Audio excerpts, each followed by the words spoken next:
Morning बेटा, आवाज़ आ रही है आप लोगों को? ठीक है, गुड मॉर्निंग सुप्रिया बेटा, गुड मॉर्निंग बेटा, हेमा बेटा, गुड मॉर्निंग। देखें, लास्ट मैंने 25 क्वेश्चंस तक करा दिए थे कि जो अपना पेपर हुआ था संडे को, उसमें कि इसमें सबसे कम बेसिक कौन सा होगा, ये वाला क्वेश्चन चला था।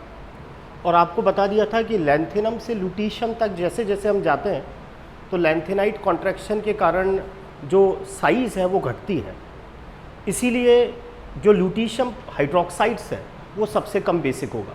वो हाइड्रोक्साइड ज़्यादा बेसिक होते हैं जिनमें मेटल की साइज़ बड़ी लगी होती है। तो अगर वो पूछे लैंथेनम हाइड्रोक्साइड से लुटीशियम हाइड्रोक्साइड्स के बेस दे दे तो सबसे ज़्यादा बेसिक तो लैंथेनम हाइड्रोक्साइड होगा और सबसे कम बेसिक कौन होगा? लुटीशियम हाइड्रोक्साइड होगा। यहाँ तक क्वेश्चन अपना हो गया था। नेक्स्ट जो क्वेश्चन नंबर 26 है, इसमें अपन एग्जैक्ट नहीं बता सकते, इसमें दोनों आंसर सही होते हैं ऐसी स्थिति में, और एग्जामिनर क्या करेगा, दोनों में से एक ही ऑप्शन देगा। इनमें से सबसे ज़्यादा किसका चुंबकीय आघूर्ण है? अब आप सबको पता है ये लैंथेनाइट सीरीज़ के हैं, और लैंथेनाइट सीरीज़ के अंदर जब हम चुंबकीय आघूर्ण निकालते हैं तो आप सबको पता है उस समय जो फॉर्मूला हम अप्लाई करते हैं वो फॉर्मूला क्या अप्लाई करते हैं? म्यू बराबर जी √ जे प्लस 1। और हमें पता है ये जो जे है ये दो तरीके से लगता है, L-S और L+S। अगर कक्षा का आधे से कम भरे होते हैं तब तो जे बराबर L-S लगाया जाता है, और कक्षा का आधे से ज़्यादा भरे होते हैं तो जे बराबर L+S।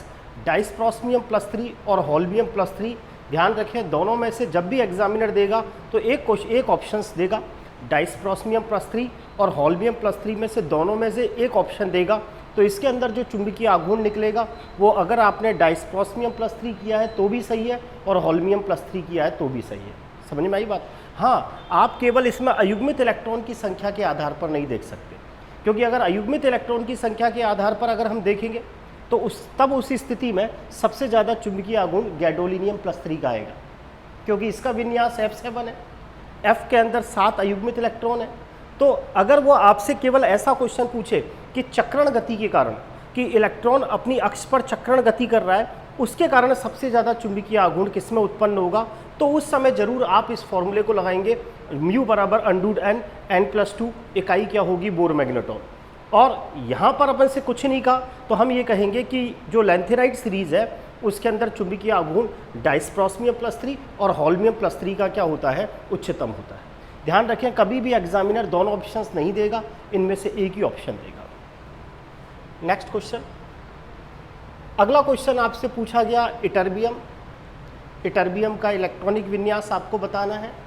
तो सबसे पहले तो आपको ये याद होना चाहिए कि इटर्बियम का एटॉमिक नंबर कितना है। तो मेरे हिसाब से इटर्बियम का जो एटॉमिक नंबर है वो आप सबको पता है। इटर्बियम का एटॉमिक नंबर कितना होता है? 70 ही है। तो आप सबको पता है जो इटर्बियम है इसका एटॉमिक नंबर 70 है, और हम सबको पता है कि जो लैंथेनाइट सीरीज़ के जो एलिमेंट हैं वो छठे आवर्त में आते हैं। लैंथेनाइट जो सीरीज़ है वो हमें पता है सीरियम 58 से लेकर लुटीशियम 71 तक है, और ये छठे आवर्त के अंदर स्थित है। और छठे आवर्त के अंदर आपको पता है S ब्लॉक के तत्व भी हैं, F ब्लॉक के तत्व भी हैं, D ब्लॉक के तत्व भी हैं और P ब्लॉक के तत्व भी हैं। छठे आवर्त के अंदर सबसे पहले अगर छठे आवर्त का कोई भी तत्व है, अगर आप उसका इलेक्ट्रॉनिक विन्यास खींचना चाहते हैं तो सबसे पहले आपको पता है इलेक्ट्रॉन किस में जाएगा? 6s में। 6s के बाद किस में जाएगा? 4f में। 4f के बाद किस में जाएगा? 5d में। और फिर किस में जाता है? 6p में। पहले ही बता चुका, ns और np के मान रहते हैं। जो n का मान है वही s और p का मान होता है। d का मान n-1d होता है और f का मान n-2f होता है। छठे आवर्त के तत्वों में जब आप इलेक्ट्रॉनिक विन्यास भरते हैं तो फिक्स सीक्वेंस है कि सबसे पहले 6s, फिर 4f, फिर 5d और 6p।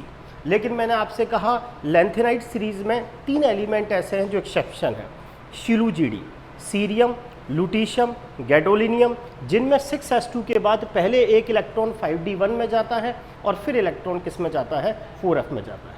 यहाँ इटर्बियम परमाणु क्रमांक जिसका 70 है वो एक्सेप्शन नहीं है। तो हमें पता है सबसे पहले तो हम इससे आने वाली जो अक्रिय गैस है उसको लिख देंगे जीनॉन, और जीनॉन का आप सबको पता है परमाणु क्रमांक कितना होता है? 54। आगे बात समझ में। जीनॉन के बाद आप सबको पता है 2 इलेक्ट्रॉन किस में जाएंगे, इसमें जीनॉन और 54 और 2 कितने हो गए 56। ठीक है, अब हमें पता है कि n+l नियम से या इस नियम से आपको पता है 6s के बाद 4f में इलेक्ट्रॉन जाएंगे और 4f में इलेक्ट्रॉन कितने हो जाएंगे 14 और इसमें 5d क्या रहता है 0। 54 और 2 56, 56 और 14 कितना 70। अब इस वाले क्वेश्चंस के अंदर जब भी आ जाए तो सबसे पहले तो ये चेक कर लिया करो कि आपको इटर्बियम है, देखो 6s0, 6s0 और 6s0 का तो होने का सवाल ही नहीं है। हाँ, थोड़ा सा दिमाग में या तो D0 या D1 आ सकता है। तो जो D1 है वो 3 केसों में होता है, सीरियम में, लुटीशियम में, गैडोलिनियम में, और इटर्बियम में तो आपको पता है विन्यास क्या रहेगा, xenon 4f14 5d0 6s2। Subhash बेटा बिल्कुल सही। अगला क्वेश्चन, परमाणु क्रमांक 25 लास्ट ईयर भी आया था। परमाणु क्रमांक 25 का द्विसंयोजी आयन है, लास्ट ईयर भी आपसे फर्स्ट ग्रेड में पूछा था। ध्यान रखें परमाणु क्रमांक 25, इसका मतलब बिल्कुल सुभाष सही है, इसका मतलब 3D सीरीज़ का एलिमेंट है। और 3D सीरीज़ के जो एलिमेंट्स होते हैं उनका जब चुंबकीय आघूर्ण निकालना होता है म्यू स्पिन, तो आप सबको पता है उस समय हमारे पास फॉर्मूला क्या होता है √n, n+2, और जो यूनिट होती है वो कौन सी होती है, बोर मैग्नेटॉन। यहाँ हमसे क्वेश्चन के अंदर एक तरीके से ये पूछा गया है परमाणु क्रमांक 25 का मतलब मैग्नीज का जो द्विसंयोजी आयन है, इसका मतलब वो Mn+2 की बात कर रहा है कि आपको Mn+2 का क्या निकालना है, चुंबकीय आघूर्ण निकालना है।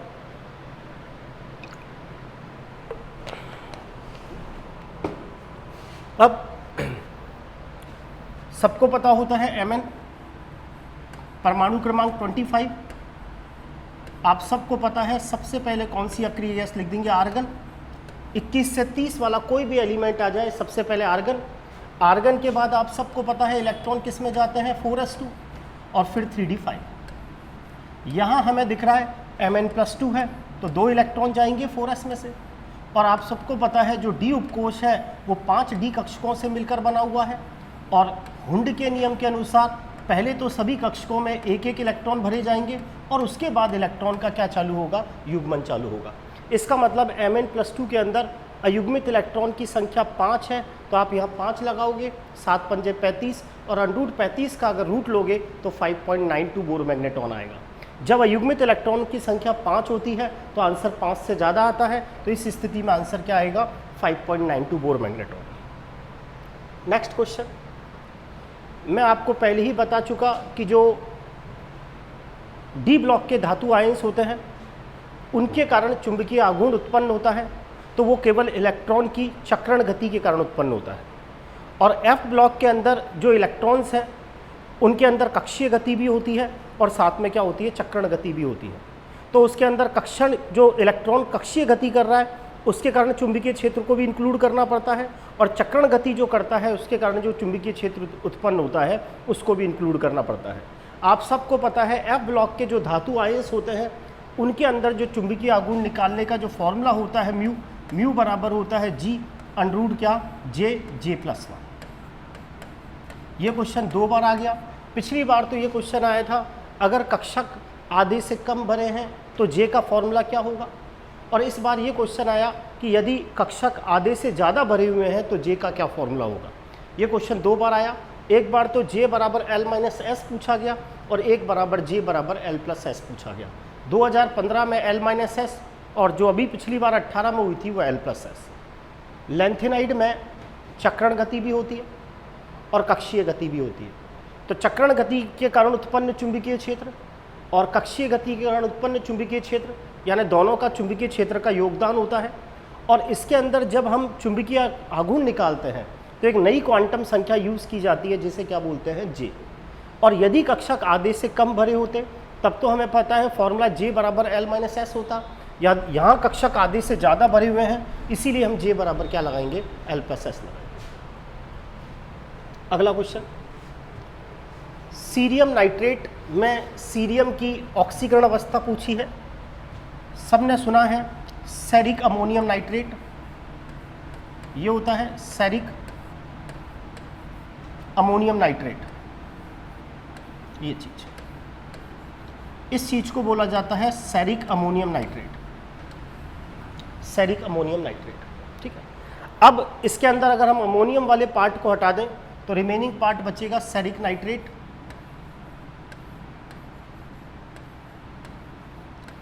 Ceric nitrate. यहां हमें यह पूछा गया है कि जो सीरियम है उसकी ऑक्सीडेशन स्टेट आपको बतानी है। तो आप सबको पता है सीरियम पर ऑक्सीकरण अंक निकालना है, तो निकालोगे तो इसको x, एक नाइट्रेट पर -1 तो 6 नाइट्रेट पर -6, बीज गणितीय योग -2, तो x बराबर क्या होगा +4। अब आप सबको पता है जो हमारी लैंथेनाइट श्रेणी होती है उसके अंदर सीरियम और टर्बियम इन दोनों के अंदर कौन सी ऑक्सीडेशन स्टेट देखने को मिलती है, +4। आया ध्यान? वैसे तो F ब्लॉक के तत्वों में कॉमन ऑक्सीडेशन स्टेट +3 होती है, लेकिन सीरियम और टर्बियम में +3 के अलावा +4, यूरोपियम और इटर्बियम में +3 के अलावा +2 भी देखने को मिलती है लैंथेनाइट सीरीज के अंदर। अब यहाँ हमें पता है कि जो ये नाइट्रेट आयंस है ये बाइडेंटेड लिगेंड का काम करेगा, तो यहाँ जो सीरियम +4 है उसका कोऑर्डिनेशन नंबर 12 होगा, और जब कोऑर्डिनेशन नंबर 12 होता है तो उसकी स्ट्रक्चर कैसी होती है, आइकोसहेड्रल होती है। कैसी होती है, आइकोसहेड्रल होती है। देखें ये हमें याद करने की ज़रूरत नहीं है कि आइकोसहेड्रल कैसा होता है, बस आपको इतना सा ध्यान रखना है आइकोसहेड्रल होती है।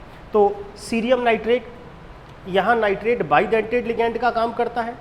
स्ट्रक्चर कैसी होगी, क्योंकि यहाँ 6 दूनी 12, 12 का मतलब समन्वयी संख्या 12, और समन्वयी संख्या जब 12 होती है तो स्ट्रक्चर आइकोसहेड्रल है, तो समझ में आ गया होगा यहाँ पर ऑक्सीडेशन नंबर कितना होगा, +4। नेक्स्ट क्वेश्चन, ये आपको एक्टिनाइट सीरीज का कॉम्प्लेक्स दे रखा है। एक्टिनाइट सीरीज का कॉम्प्लेक्स दे रखा है भाई, एक्टिनाइट श्रेणी थोरियम, याद करो थोड़े पहलवान उनसे निपटेंगे। थोरियम आया समझ में? थोरियम का परमाणु क्रमांक याद करो, अपन ने पढ़ रखा है, थोरियम कितना होता है, 90। तो ये जो है ये थोरियम का कॉम्प्लेक्स है, थोरियम का कॉम्प्लेक्स। अब आप सबको दिख रहा है कि इसके अंदर जो नाइट्रेट है, यहाँ 6 नाइट्रेट हैं थोरियम के साथ। अब ये भी बताया यहाँ पर नाइट्रेट बाइडेंटेड लिगेंड का काम करता है, तो जो थोरियम आएगा, थोरियम, एक बार इस थोरियम के अंदर अपन ऑक्सीडेशन नंबर निकाल लेते हैं। आप सबको पता है 6 नाइट्रेट के कारण तो चार्ज आएगा -6। मैग्नीशियम पर चार्ज आप सबको पता है कितना होता है, +2। तो उदासीन करने के लिए यहाँ थोरियम पर चार्ज कितना आएगा, +4। यहाँ जो थोरियम +4 है उसका कोऑर्डिनेशन नंबर आपको दिख रहा है, 6 दूनी कितना है, 12। और जब कोऑर्डिनेशन नंबर 12 होता है तो जो स्ट्रक्चर होती है उसे अपन क्या बोलते हैं, आइकोसहेड्रल बोलते हैं। एक दिन किसी दिन मैं सारी स्ट्रक्चर्स आपको बता दूंगा एक बार नेट से निकाल के कि आइकोसहेड्रल कैसा होता है, स्क्वायर एंटी प्रिज्म कैसा होता है। बस इतना सा थोड़ा सा अभी के लिए इतना ही आइडिया रखना है। वैसे एग्जाम में कोई पूछता नहीं है आइकोसहेड्रल कौन सा है, स्क्वायर एंटी प्रिज्म कौन सा है, समझ में आ गया होगा। तो थोरियम प्लस 6 दूनी 12, इसीलिए स्ट्रक्चर इसकी कैसी है, आइकोसहेड्रल है। नेक्स्ट क्वेश्चन, पहले ही हम बात कर चुके, जो पोटेशियम परमैंगनेट है और पोटेशियम डाइक्रोमेट है, उन दोनों के अंदर D0 विन्यास होता है और फिर भी वो रंग दर्शाते हैं, क्यों? तो आप सबको पता है इसका कारण क्या है, चार्ज ट्रांसफ़र स्पेक्ट्रा। याद करेंगे, पढ़ा भी है, चार्ज ट्रांसफ़र स्पेक्ट्रा 2 तरह से हो सकता है, मेटल टू लिगेंड और लिगेंड टू मेटल। यहाँ जो चार्ज ट्रांसफ़र स्पेक्ट्रा होता है वो लिगेंड टू कैसा होता है, मेटल्स होता है। नेक्स्ट क्वेश्चन, पहले ही बता चुका कि जो डी ब्लॉक के तत्व हैं वो अच्छे उत्प्रेरक होते हैं, क्यों? तो पहले ही बता चुका कि डी ब्लॉक के तत्व अच्छे उत्प्रेरक इसीलिए होते हैं क्योंकि पहली बात तो उनका सरफेस एरिया ज़्यादा होता है, और दूसरी बात क्या होती है कि उनमें वेरिएबल ऑक्सीडेशन स्टेट पाई जाती है। वो अपनी ऑक्सीडेशन स्टेट को क्या कर सकते हैं, सबस्ट्रेट के साथ जुड़कर अपनी ऑक्सीडेशन स्टेट को क्या कर सकते हैं, चेंज कर सकते हैं। उसके कारण ये वेरिएबल ऑक्सीडेशन स्टेट दिखाते हैं। तो डायरेक्ट क्वेश्चन है कि संक्रमण तत्व और उसके जो यौगिक हैं वो आखिरकार कैटलिस्ट के रूप में क्यों काम करेंगे, तो हम कहेंगे कि उनमें क्या पाई जाती है, वेरिएबल ऑक्सीडेशन स्टेट पाई जाती है। इट्रियम, लैंथेनम, यूरोपियम और लुटीशियम की आयनिक त्रिज्या का आपको क्रम बताना है। यहाँ हमें इटर्बियम दिया हुआ है, लैंथेनम दे रखा है, यूरोपियम और लुटीशियम। अब आप सबको पता है जो लैंथेनम है इसका परमाणु क्रमांक तो कितना है, 57। यूरोपियम का परमाणु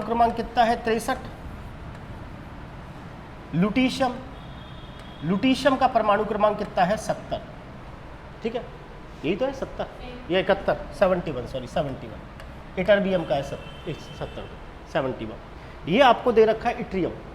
इट्रियम का जो परमाणु क्रमांक है स्कूटी यामा लाना, स्कूटी यामा लाना। याद करें जो आपकी 3D सीरीज है, 3D सीरीज, उसके अंदर लैंथेनाइड 3D सीरीज 4D और 5D। याद करें ग्रुप नंबर जो 3 है, ग्रुप नंबर 3 जिसमें स्कूटी यामा लाना एक आता है, यहाँ पर लैंथेनाइड संकुचन का प्रभाव नहीं लगता। लैंथेनाइड संकुचन का प्रभाव टाइटेनियम, जिरकोनियम, हैफनियम, जिरकोनियम और हैफनियम में लगता है। यहाँ तो क्लियर है स्कैंडियम से साइज में बड़ा कौन होगा इट्रियम, और इट्रियम से साइज में बड़ा कौन होगा लैंथेनम। समझ में आ गई बात। अब आप सबको पता है स्कैंडियम का एटॉमिक नंबर तो 21, नीचे वाले का पता लगाना है तो 18 जोड़ लो 39, और इसके नीचे वाले का पता लगाना है तो फिर 18 जोड़ लो 57। 3D सीरीज का तरीका मतलब ग्रुप नंबर 3 का तरीका तो यही होता है, 18 जोड़ते हैं। अब इन सबके अंदर ध्यान रखना है सबसे छोटा जो साइज में कौन होगा वो कौन होगा इट्रियम। आगे समझ में। रीज़न क्या है, इट्रियम 4D सीरीज का है और ये सारे के सारे एलिमेंट किसके हैं 5D सीरीज के हैं। इट्रियम से बड़ा है साइज में लैंथेनम, ध्यान रखें इट्रियम से बड़ा साइज में कौन है लैंथेनम। आगे समझ में। अब यहाँ पर हमें दिख रहा है कि इट्रियम सबसे छोटा होगा और इट्रियम से बड़ा कौन होगा लुटीशियम +3, लुटीशियम +3 से बड़ा कौन होगा यूरोपियम +3, और यूरोपियम +3 से बड़ा कौन होगा लैंथेनम +3। जब आप लैंथेनम से लुटीशियम तक जाते हैं तो परमाणु क्रमांक वृद्धि के साथ साथ आपको पता है लैंथेनाइड संकुचन के कारण साइज में क्या आती है कमी आती है। अपन ने पढ़ा है कि लैंथेनम से लुटीशियम तक जाने पर जो आयनिक त्रिज्या है त्रिधनात्मक जो आयनिक त्रिज्या है उसमें लगातार क्या आती है कमी आती है। रीज़न हम पढ़ चुके हैं, जो F कक्षक हैं उनका शील्डिंग इफेक्ट पुअर होता है, परमाणु क्रमांक बढ़ने के साथ Z इफेक्टिव बढ़ता है, नाभिक अपनी और इलेक्ट्रॉन्स को खींचता है, परिणाम स्वरूप आकार में क्या आती है कमी। इसीलिए जो इसका आंसर है वो क्या गया 4th गया। अगला क्वेश्चन, लैंथेनाइड संकुचन के लिए कौन कौन उत्तरदायी है। तो आपको पहले ही बता चुका, लैंथेनाइड संकुचन के कारण याद करें T जरा हाफ, जिरकोनियम और हैफनियम की साइज बराबर, रीजन लैंथेनाइड संकुचन।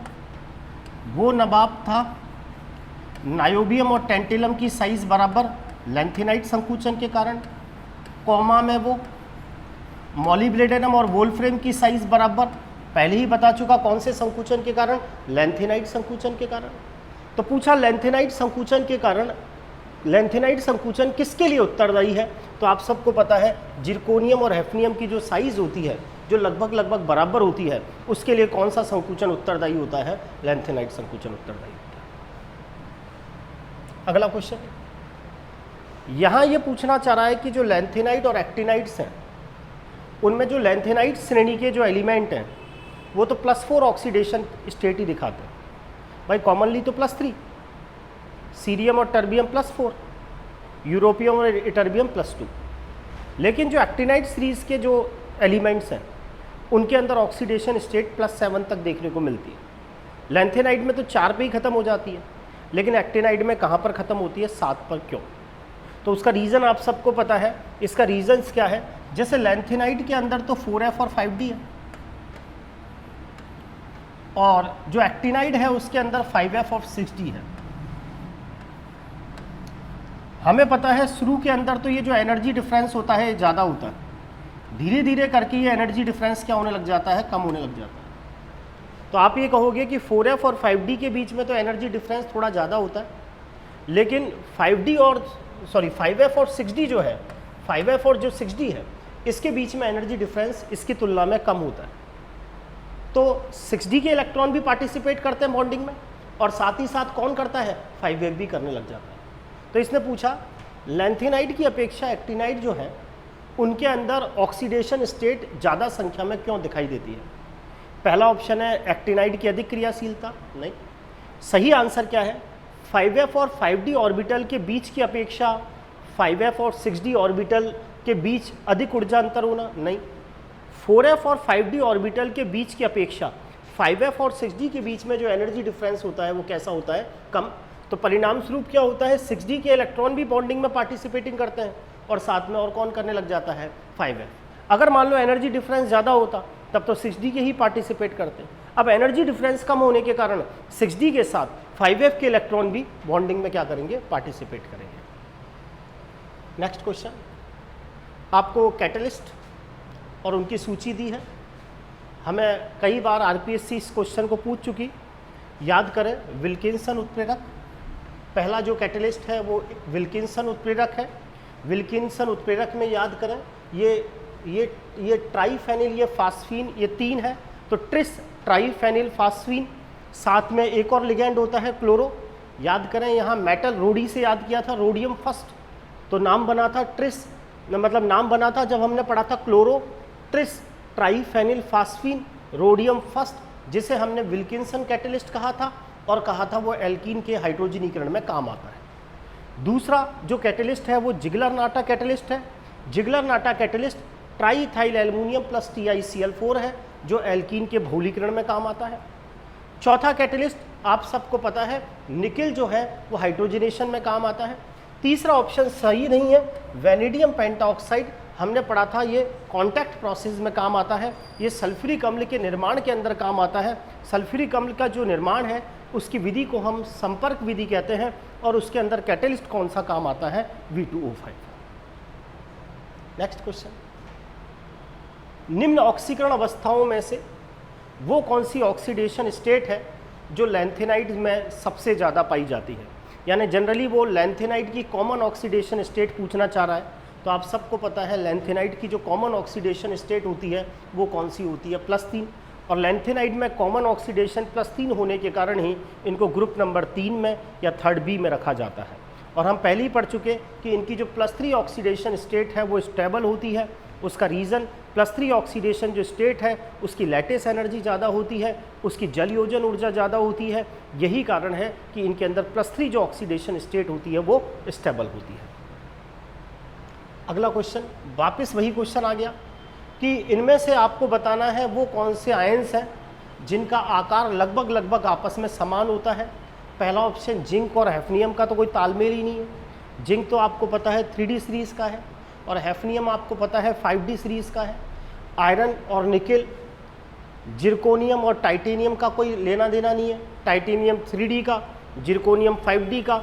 यहाँ आपसे वही लैंथेनाइड संकुचन वाला क्वेश्चन एक तरह से पूछा है कि जिरकोनियम और हैफनियम के कारण आप सबको पता है साइज़ लगभग कैसी होती है, बराबर होती है। आगे समझ में। अगला क्वेश्चन कई बार पूछ चुका आरपीएससी में। हमें पता है जब डी ब्लॉक के एलिमेंट्स को आपस में मिलाया जाता है तब तो वो मिश्र धातु बनाते हैं, और एफ ब्लॉक के मेन कैरेक्टर है मिश्र धातु बनाना। मिश्र धातु के अंदर मैं पहले ही बता चुका 95% लैंथेनाइड सीरीज़ के एलिमेंट होते हैं और 5% उसमें क्या होता है, आयरन होता है।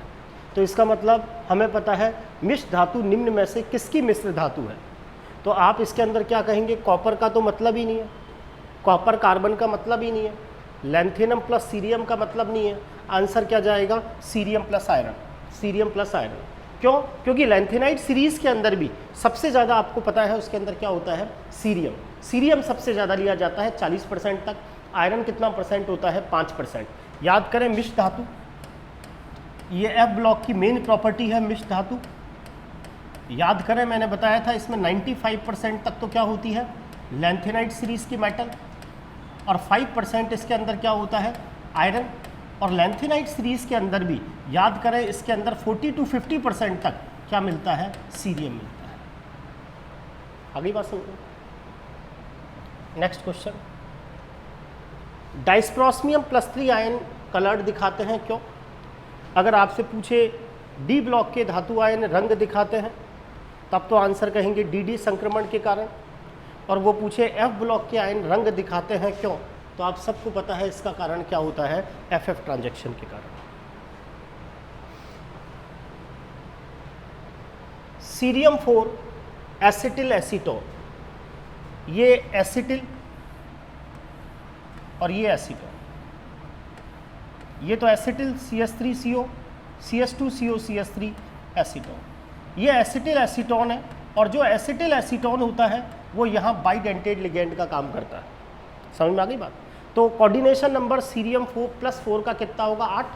भाई एक एसिटिल एसीटोन 2 बॉन्ड बनाएगा तो 4 दूनी 8, और जब 4 दूनी 8 कोऑर्डिनेशन नंबर होता है तो जो स्ट्रक्चर होती है वो कैसी होती है? Square antiprism, square antiprism. समझ में आ गई बात? यहाँ एसिटिल एसीटोन बाइडेंटेड लिगेंड का काम करेगा तो 4 दूनी 8 की जब कोऑर्डिनेशन नंबर जब 8 होता है तो स्ट्रक्चर कैसी होती है? स्क्वायर एंटीप्रिज्म।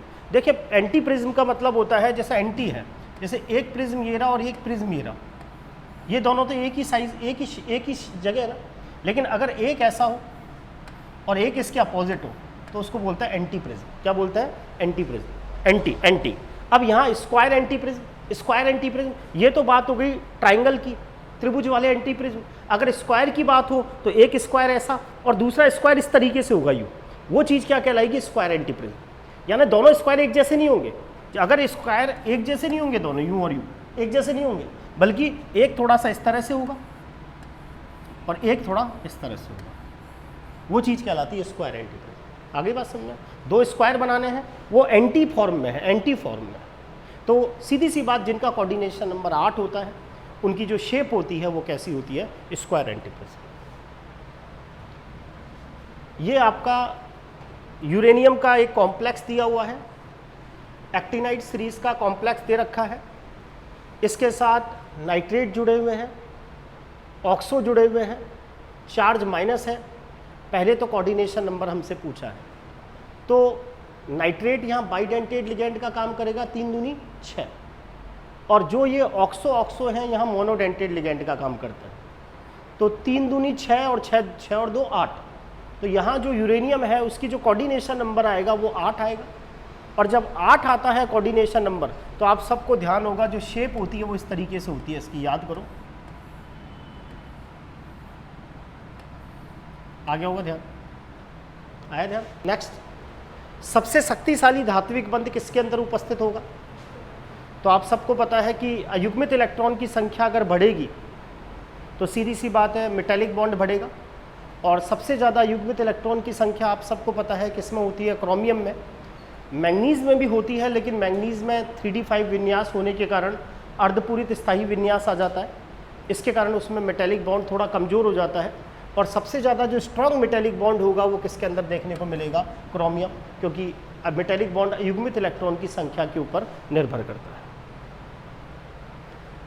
इनमें से वो कौन सा आयन है जिसका F14 विन्यास है? अब ये भी पढ़ा था अपन ने, इटर्बियम+2, क्योंकि इटर्बियम+2 का विन्यास होता है 4F14। आगे समझो। अगला क्वेश्चन, इनमें से वो कौन सा तत्व है जो +7 ऑक्सीडेशन स्टेट दिखाता है? तो आप सबको पता है कि जो नेपच्यूनियम और प्लूटोनियम है, ये एक्टिनाइड सीरीज के अंदर नेपच्यूनियम और जो प्लूटोनियम है उन दोनों के अंदर हमने देखा था कौन सी ऑक्सीडेशन स्टेट मिलती है? +7 पर, नेपच्यूनियम और प्लूटोनियम। इनमें से कौन सा आयन प्रबल ऑक्सीकारक है? याद करें, हमने पढ़ा था कि जिनके ऊपर हाईएस्ट ऑक्सीडेशन स्टेट होती है वो प्रबल ऑक्सीकारक का काम करते हैं, और जिनमें निम्नतम ऑक्सीकरण अवस्था होती है वो अपचायक का काम करते हैं। सीरियम+4 और टर्बियम+4 प्रबल ऑक्सीकारक का काम करते हैं, यूरोपियम+2 और इटर्बियम+2 प्रबल अपचायक का काम करते हैं।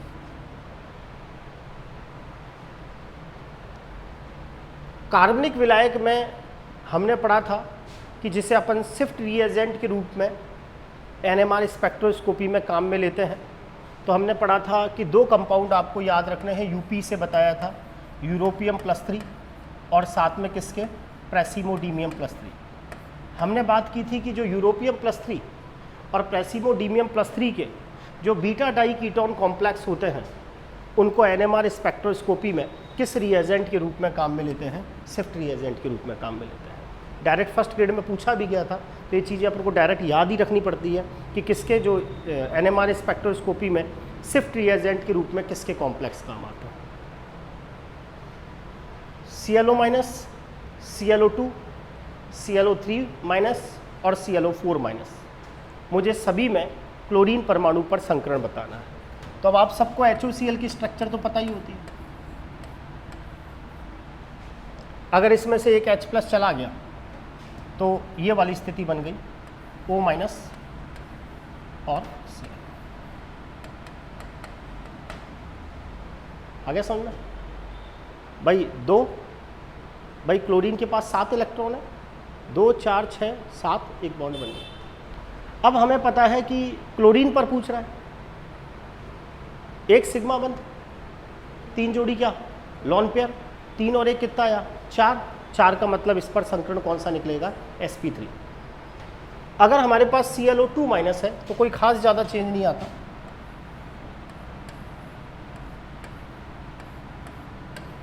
दो 4 6, ये मतलब इसके साथ क्या करना, डबल बॉन्ड लगा दिया। आगे समझना, अब हो गया ना ClO2-। अब कितने सिग्मा दिख रहे हैं 2 और 2 ही लॉन पेयर, कितने हो गए 4, तो संकरण कौन सा sp3।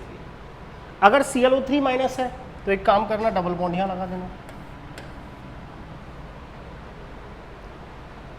1 2 3 सिग्मा, एक लॉन पेयर, टोटल कितना 4 का मतलब संकरण कौन सा हो गया sp3। ClO4- है, एक और डबल बॉन्ड लगा दो, कितने सिग्मा 3 सिग्मा, एक लॉन पेयर, सिग्मा कितने 4, तो संकरण कौन सा हुआ sp3। अगला क्वेश्चन, कार्बन मोनोऑक्साइड, कार्बोनेट और CO2, इन तीनों की बंध लंबाई निकालनी है। बंध क्रम और बंध लंबाई हमेशा एक दूसरे के इनवर्स होती है। आप सबको पता है कि जो एक कार्बन मोनोऑक्साइड है CO, ये जो कार्बन मोनोऑक्साइड है CO, इसके अंदर 14 इलेक्ट्रॉन है और 14 इलेक्ट्रॉन वालों का जो बंध क्रम होता है वो कितना होता है 3, N2 जैसा।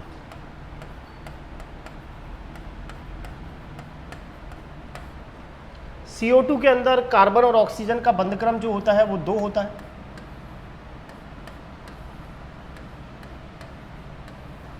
और जो कार्बोनेट आयन है CO3-2, आपको पता है उसमें इक्विवेलेंट रेजोनेंस मिलता है, तुल्यकारी अनुनाद, जिसके कारण बंध लंबाइयाँ प्रभावित होने लग जाती है। Lone pair convert in pi convert in lone pair, single bond की जगह डबल बॉन्ड और डबल बॉन्ड की जगह क्या आता है सिंगल बॉन्ड। अब इस स्थिति में हम अगर इसका बंध क्रम निकालें तो कैसे निकालते हैं, टोटल बॉन्ड गिन लो, 2 3 और 1 4, सिग्मा कितने हैं 3, 1.33, याद करो sigma plus pi upon sigma. तो जिसका बंध क्रम सबसे ज़्यादा आएगा, उसकी बंध लंबाई तो सबसे कम आएगी, तो सबसे कम बंध लंबाई तो बोलो किसकी आएगी CO की। और जिसका बंध क्रम सबसे कम है उसकी बंध लंबाई सबसे ज़्यादा होगी। तो समझ में आ गया होगा, ठीक है। तो मेरे हिसाब से समझ में आ गए होंगे क्वेश्चंस। एक बार और आप सारे क्वेश्चंस को देखना, जो भी हो फिर मुझे बताना। नेक्स्ट जो अपना संडे को अपन लेंगे वो कोऑर्डिनेशन और पीरियोडिक टेबल आएगी। कोऑर्डिनेशन और पीरियोडिक दिया, क्या क्या दिया है देखें सिलेबस में क्या क्या दिया है संडे को। नहीं वो तो रिवीजन के रूप में दिया है कि इनके भी क्वेश्चंस तो आएंगे। हाँ पीरियोडिक, हाँ तो एक तरह से कोऑर्डिनेशन और पीरियोडिक तो पढ़नी है, और साथ में जिनके टेस्ट हो चुके हैं केमिकल बॉन्डिंग DF, इनके भी 2 4 क्वेश्चंस आएंगे। हो सकता है इस बार 75 क्वेश्चन हो जाए, बढ़ा देंगे अपन क्वेश्चंस को धीरे धीरे।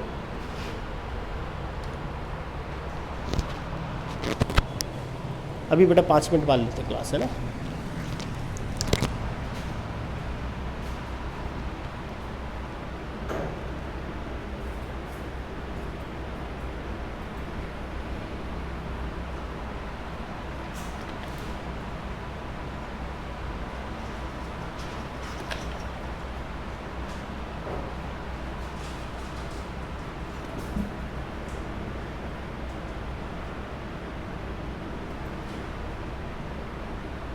हेक्सागोनल बाइपिरामिड, भाई 8 सेट करना है ना, तो हेक्सागोनल से तो 6 और एक ऊपर और एक नीचे। देख लो कैसे, जैसे अपन यूरेनियम